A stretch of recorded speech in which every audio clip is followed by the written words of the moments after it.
Welcome! Today I will describe you old prehistoric Europe before the Bronze Age. The Neolithic Europe with first farmers, but before the farmers came, I will describe you the life of early hunter-gatherers and how their age collapsed. Then I will discuss the invasion of ancient farmers from the Middle East, and after their arrival to Europe, I will tell you about their thriving civilizations in Balkans, in today France, Brittany, Poland and Ukraine. And finally, I will tell about the dramatic collapse of old Europe and the invasion of Indo-Europeans, men who possessed the ability to ride horses, and as they come to Europe, they completely change the way it looked. During the last glacier period, the ice reached its maximum extent around 20,000 years ago.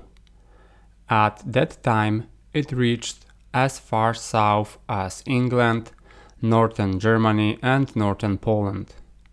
At that time, the European continent was inhabited by a small number of mostly blue-eyed hunter-gatherers. Their small groups traveled through forest and tundra, hunting animals, including mammoths. In the Atlantic, where the northern ice met the water, food was abundant: birds, fishes, and even seals. They ventured farther and farther west, driven by the abundance of food or perhaps by curiosity, typical of Homo sapiens. They reached the shores of Northern America and stayed there forever, later mingling with the more numerous arrivals from Asia who crossed the frozen Bering Strait. Sound like historical fiction? Read Professors Dennis Stanford and Bruce Barclay book Across Atlantic Ice. They cite abundant evidence for such a migration, which took place during the glacier's greatest extent during last ice age. Their main evidence are stone tools on the east coast of United States, almost identical to these produced on the European Atlantic coast at the same time. Moreover, genetically analyzed human remains from Florida dating back 8,000 years ago reveal a surprisingly large number of genetic components from European origin. It do not at all genetically match the DNA profile of Asian arrivals. Furthermore, it must be considered that the Atlantic coast was located several dozen kilometers farther away from it today, so the lion's share of the sites of the first people who arrived in America from Europe were swallowed by the ocean and may never be discovered again. And yet, as I mentioned earlier, there are numerous findings of stone tools in American interior. Analysis of one such distinctive flint blade found in Virginia was clearly indicated that it originated in France.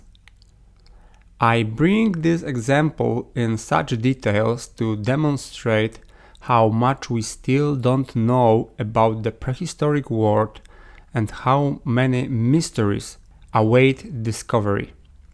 It is clear to me that the Stone Age people are still greatly underestimated in science. And in the same time, when half of Europe was covered by ice, far south in present-day Turkey was thriving first we know, human civilization.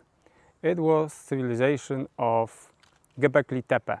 This famous site uncovers the history of humans from 12, maybe 14,000 years ago. They built these great, enormous stone structures that remained to present day, and that shows us that they had enormous amount of manpower and great organization and great engineering skills that made them able to build such a great monuments.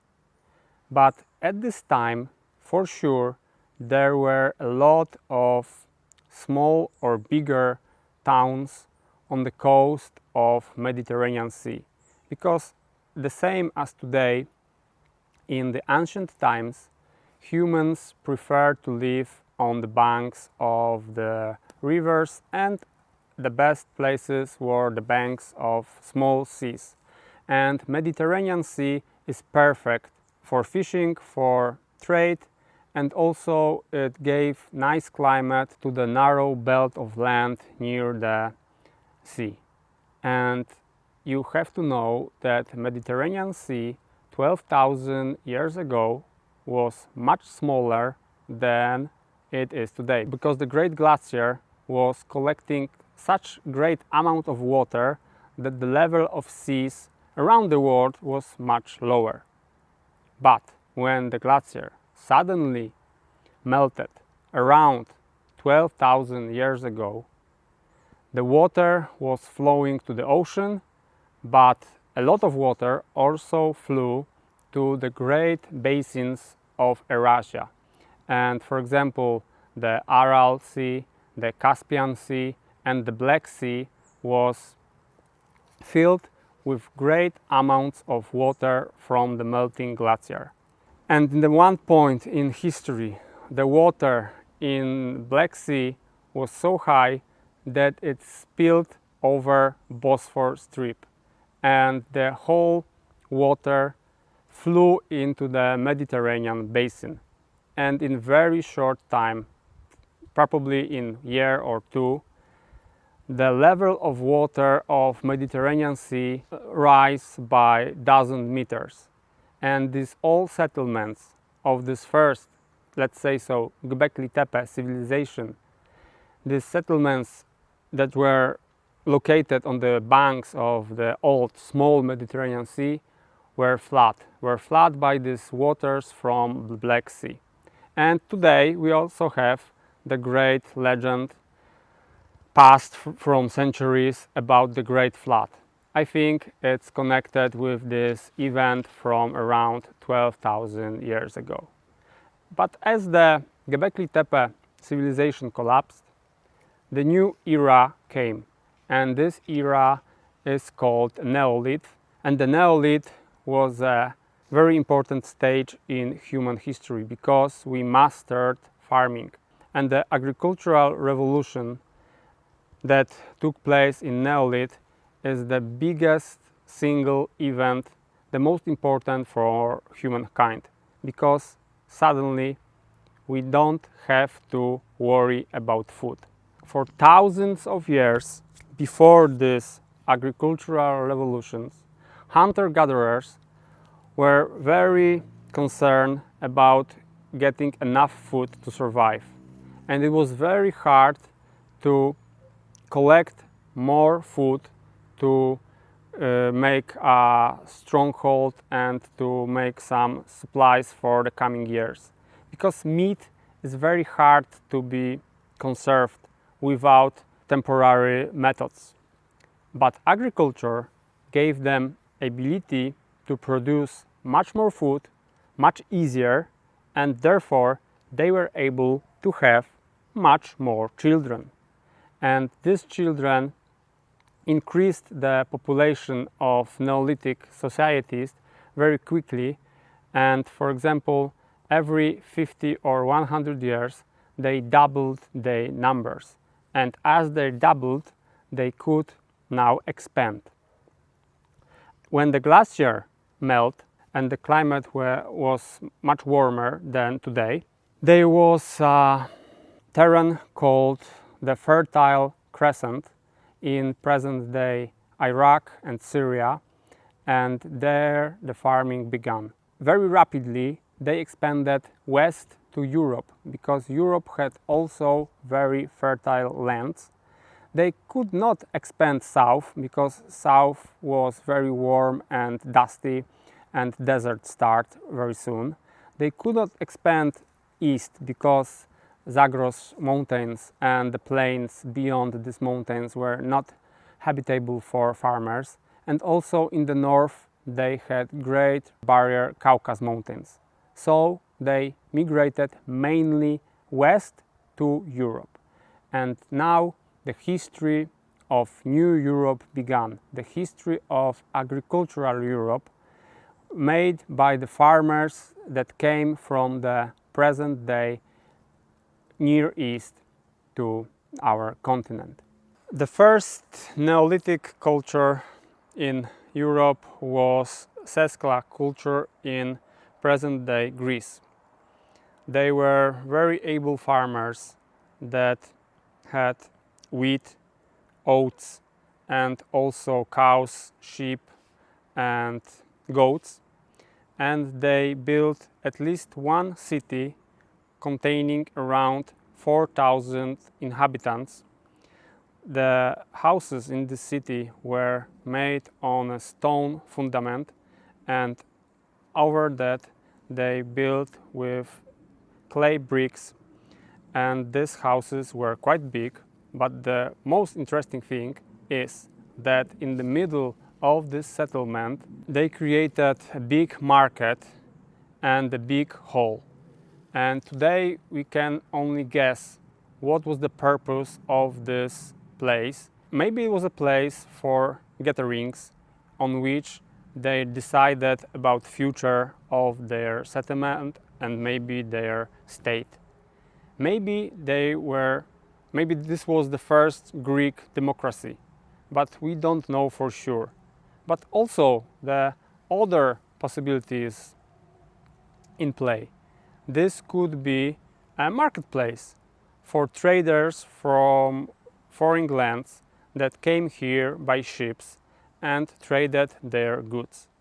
We have to remember that even though these times were very ancient, and we are talking about 7,000 BC, this Vinca culture, but they were trading, especially in Mediterranean Sea, which is very good for navigation, very easy for navigation from coast to coast, and we have a lot of evidence of trading. People moved objects even 1,000 kilometers away just to exchange them for other goods. And this shows us that this old world was much more complicated and much more sophisticated than we normally think. And then these early farmers moved north and they settled the area around Danube River. Danube plains were very good for farming, so soon they conquered this territory and they established their new settlements there. And for 1,000 years they were thriving there, and after 1,000 years about, they created very important and well-known culture, the culture of Vinca. These people were able to achieve such big sophistication in art, in even writing and in building, that it is safe to say that this is for sure first European civilization. About 7,000 years ago. It's almost 2,000 years before civilization of Egypt and Mesopotamia. Here in Balkans, Vinca culture created very sophisticated art and for sure very complex society that was able to create all of these achievements. They established large settlements in the fertile river valleys of Central Balkans. Their inhabitants could afford far-reaching specialization, which proves the effectiveness of their agriculture, because many people could simply do something completely different than food gathering and farming. The ceramics of Vinca people are very sophisticated. They used an advanced two-stage method of firing clay, decorated with beautiful ornaments and often painted. Moreover, in the town of Pločnik in today's Serbia, the world's first trace of copper metallurgy were found. This metal was widely used among the Vinca people as jewelry and less often as tools due to softness of this metal. Stone and horns still dominated amongst the tools. These people also left behind hundreds of small figurines made of clay. The details of the clothes are still visible on them. Interestingly, many of them shows characters with masks on their faces. Could this be an idea of ancient gods? Or maybe the priests of Vinca people used masks during their rituals. There are many unsolved mysteries related to these people. I like the practical side of archaeology, so I created copies of ancient Vinca figures made of clay, and then I fired them in the deep hole in the ground for 24 hours. And after this experiment, I extracted the fired clay figures from the ashes, and this is what I found. I was able to create very nice copies of ancient Vinca statues. However, the most spectacular discovery are tablets covered with strange symbols, which many researchers want to consider as early writing. A writing that originated in Balkans 5000 BC, 2000 years earlier than the first writing tablets from Mesopotamia. And these are not sporadic finds, because they are found in numerous settlements of the Vinca culture, for example in the Bulgarian Gradešnica and in Romanian Terteria. Let us also take into account that the soil in Balkans preserve Neolithic artifacts much worse than the sands of Mesopotamia or Egypt. Moreover, the Vinca culture is 2000 years older than the Egypt and Sumerian civilizations. Therefore, I would like to emphasize that both copper metallurgy, advanced ceramics, beautiful works of art, and innovation of writing prove that we are dealing here with the first European civilization. But even those great achievements of Vinca culture are fed by the next culture from present-day Ukraine and Romania, culture Cucutani-Trypolie, which created great cities much bigger than these from Vinca culture, and they were thriving on the great plains of present-day southern Ukraine and eastern Romania. People from Cucutani-Trypolie culture started their great achievement around 4500 BC and lasted for another almost 2000 years. Since these people had wonderful black soil at their disposal, they did not have to worry about the lack of food. This caused a population boom. Scientists estimate that at its peak, Up to 1 million people could have lived in this area. The people of Tripolian culture built huge cities, which at that time were the largest human settlements on Earth.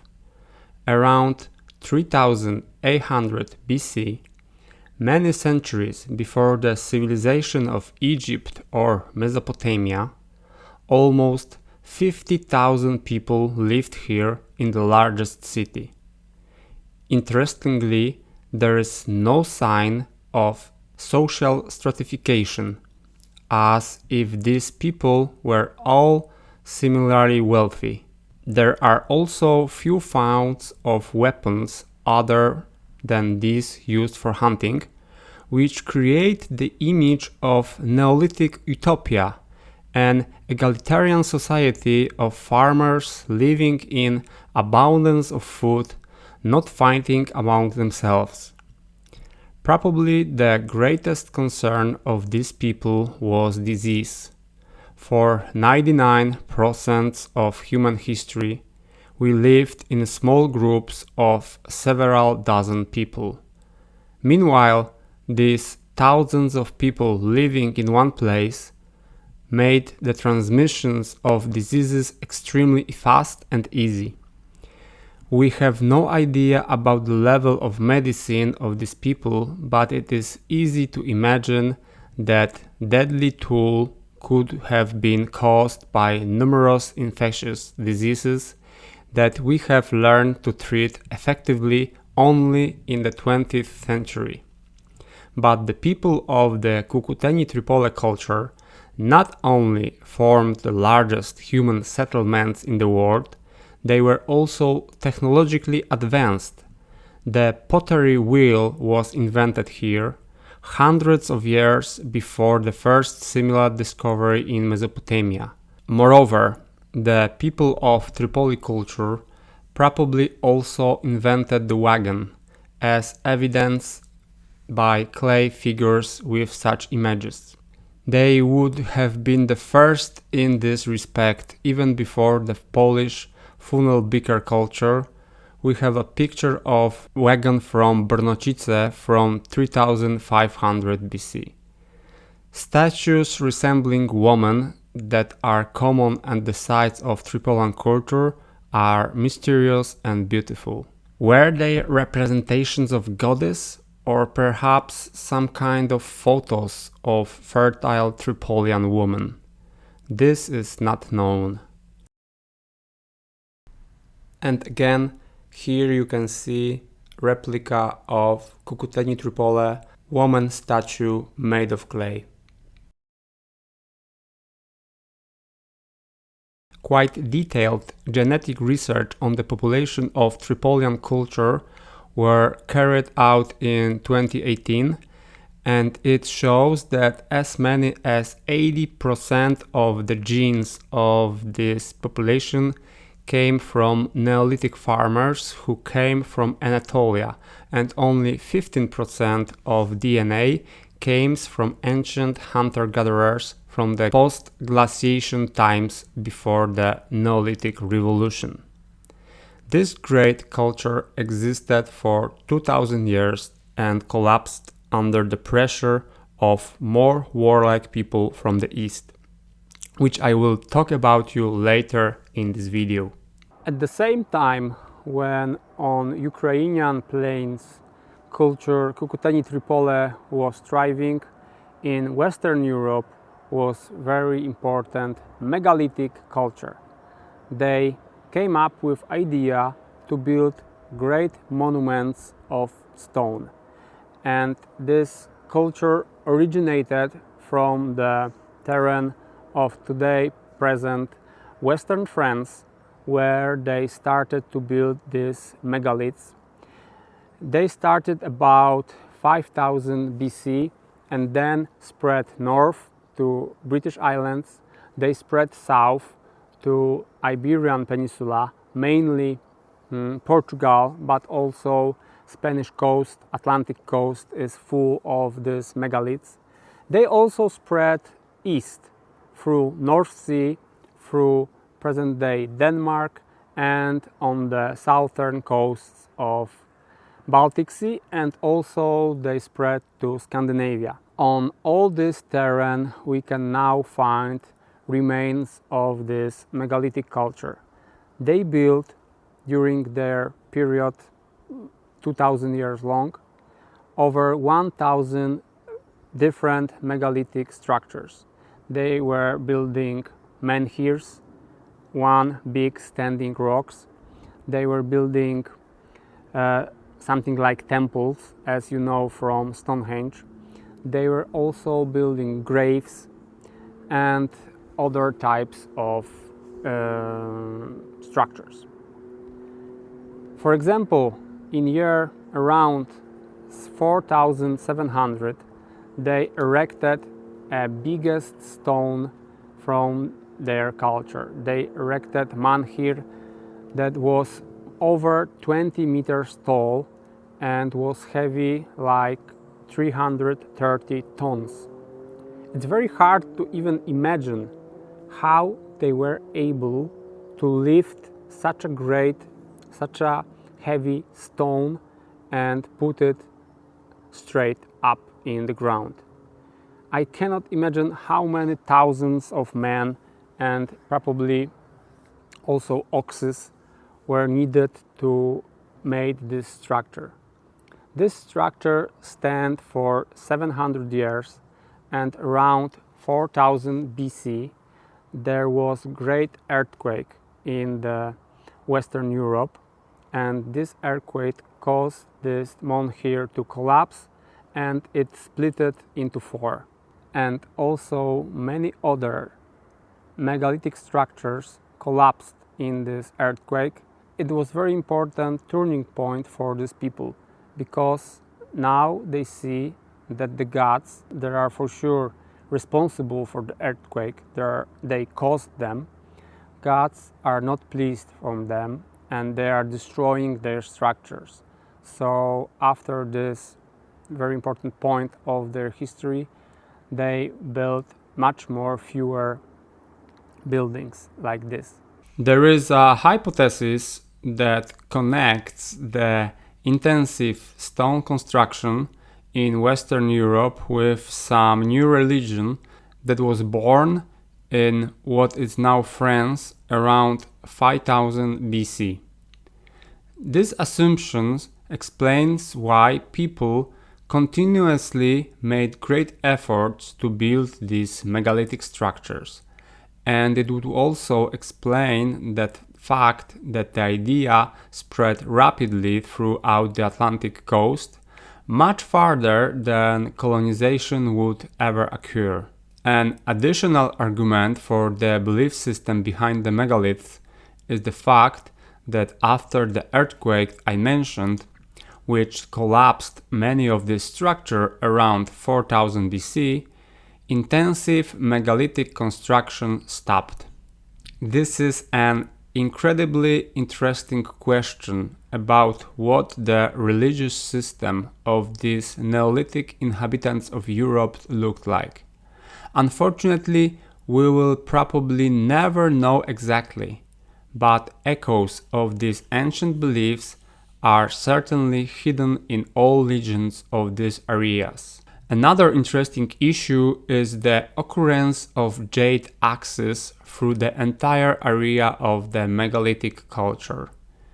Jade is relatively rare stone that these people obtain in Western Alps. From there, the goods went to the farthest corners of today's Scotland, Ireland and Portugal. This one aspect of the functioning of these people tell us a lot about them. First of all, they had a well-developed economy because hundreds of people did not have to worry about obtaining food, and instead they could focus on obtaining jade and then processing it. It is estimated that about 1000 hours of work were needed to make such axe. Then someone handled the transport hundreds kilometers away. Where jade axes went, People also made some valuable items that they used to pay, and this all shows us complex and advanced society existed thousands of years ago in this area. Going further, one can imagine kingdoms ruled by dynasties, conducting far-reaching diplomacy, large-scale wars, and cunning politics. But in the absence of archaeological evidence, this could only be a theory. However, I would like to draw your attention, dear viewer, that the organic matter, which consisted 99% of items they used, decomposes very quickly in the ground. With each millennium, the risk that the artifact will completely decay and never see the light of day increases exponentially. It is very sad that many aspects of these prehistoric worlds will remain hidden forever. One more important archaeological culture that I would like to mention here today is the culture of linear pottery, which emerged from the earlier dunable cultures and spread to the north and west, including Polish territories. The people of the culture also built huge buildings, but for much practical purposes, because they were residential. Their houses were up to 40 meters long and about 7 meters wide. They were inhabited by several families, like modern terraced houses. They did intensive agriculture, then they abandoned the barren land, moved to the new place where they built new large houses, and returned to their former places after 60-80 years, when the land was suitable for agriculture again. The linear pottery culture was followed in Poland by Funelbik culture, the largest settlement of which was founded in Brnocice, 50 kilometers north of Krakow. It was a large late Neolithic city that existed for hundreds of years in 4th millennium BC. There were hundreds of houses, streets, squares, and the whole thing was surrounded by ramparts and probably moat and a palisade. It was very similar to the Slavic strongholds that appeared in this area 4,000 years later.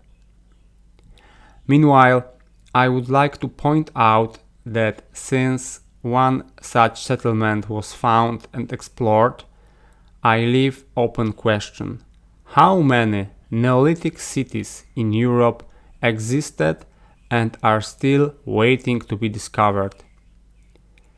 How developed was the society of Neolithic farmers on the threshold of the great historical change that was soon to take place? As I am describing you these Neolithic farmers' societies, I have to mention a hypothesis of Maria Gimbutas, Lithuanian archaeologist, who came up with idea that these Neolithic agriculture societies were very egalitarian and were very women concentrated, with matriarchat as the main doctrine, and they were very pacifistic. And this theory was very famous because of feminism and was very mainstream accurate theory. But nowadays we have a lot of evidences that this Maria Gimbutas theory is not real, and we have a lot of facts that are not in line with her thesis. For example, she was telling that these people from Neolithic cultures were pacifistic and not willing to going to war, but we have now a lot of evidence of warriors' graves and weapons from this period, so their warrior class was also present in these societies. Also, we have genetic evidence from these great megalithic graves that shows us that the people buried there were very closely related, and they were preserving their lineage and their heritage, and they were distinct from the rest. The people who were building these monuments were their slaves maybe, or just their subjects. So for sure there was no egalitarian society, and the ruling class was distinguished from the rest. Also, for me, she's trying to put some tales between what we know about these ancient times, and we know very little, so there is a lot of room for putting fairy tales between the archaeological evidence to create some narrative. And also think about this. This megalithic culture from Western Europe was very seafaring, and there were never situations in whole human history that 20 women sit on the bank of the sea and decided to build a boat and swim for distant shores, for unknown lands. Only men are willing to take such a risks and to make such adventures. And this is mainly our instinct and our willingness to take a bigger risk that is normally necessary. So I think theory of this egalitarian matriarchal old Europe is falsified. And then around 3500 BC, one brave man on the great steppe of Eurasia mounted a horse and started to riding it. And it started a great new discovery, horseback riding. And these people that we call today Indo-Europeans now were able to spread across all globe almost, because they were riding horses, these powerful, very fast and very durable animals gave them ability to pass through thousands of miles very rapidly, and it was such a great discovery that in the few centuries later the Yamnaya culture from the western part of the great Eurasian steppe was able to dominate whole Europe and very big part of Asia. And this new Indo-European people brought with them new way of living in Europe. They brought their language. Today, almost all languages in Europe are Indo-European languages. Only Basques have their language that is from the more ancient times, that Indo-European invasion. Also, genetics in present-day Europe are mainly Indo-European. Most of people have R1b or R1a haplogroup, and very few have old European genes. Only dozen and a little bit has old European genes. Indo-Europeans also brought a new type of beliefs. The main god of Indo-Europeans were god of thunder. We have Odin in Germanic mythology. We have Thor. We have Jupiter in Roman mythology. We have Zeus in Greek mythology. We have Perun in Slavic mythology. So we have another type of gods typical for Indo-European culture. But this is a story for completely other episode. Thank you for watching. It was Ziemowit about history, and please enjoy other films on my channel.